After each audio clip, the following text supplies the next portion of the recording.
সাবিলিল্লাহ।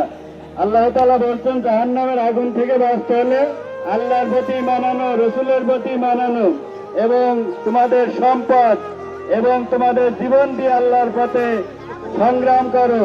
যদি তোমরা বোঝো এটা তোমাদের জন্য খুবই ভালো।